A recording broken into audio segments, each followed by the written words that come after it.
আমাদের আমরা করব 8.48 অঙ্ক a⁶ মাইনাস 18 প্লাস 125।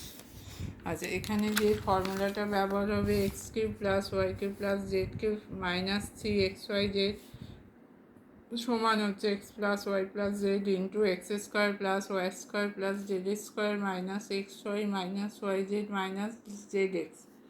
এই ফর্মুলাটা ব্যবহার করতে হবে। এখানে কটা পদ আছে? 4টে পদ আছে। আমরা যে উৎপাদক বিশ্লেষণ করবো এখানে কটা পদ আছে? 3টে।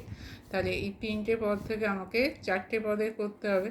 প্রথমে a⁶ লেখা যাবে a² মানে x-এর কিউব, 125কে লেখা যাবে 5-এর কিউব মানে ওইটা y³ আমার লাগবে একটা z³ লাগবে আর একটা 3xyz লাগবে। আচ্ছা, z³ আর 3xyz এর জন্য এই 18টাকে আমরা ভাঙলাম, plus 27a³ minus 45a³ plus 125 যেমন আছে ওগুলো থাকছে। আচ্ছা, এই 27a³ মানে কি? 27a³ মানে হচ্ছে প্লাস 3a³।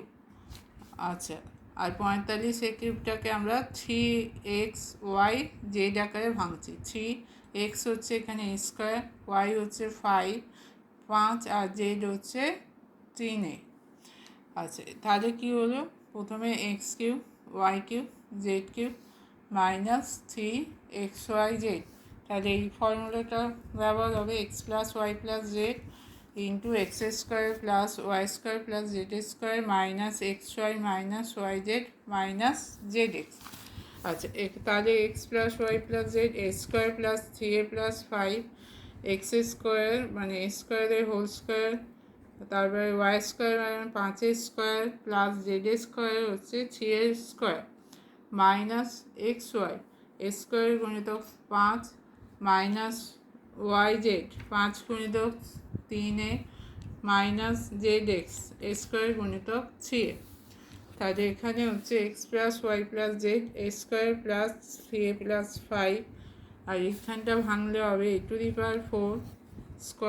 স্কোয়ার হচ্ছে a⁴ 5a² 25, 3a² হচ্ছে 9a² minus 5a² minus 5 3 15a minus 3a³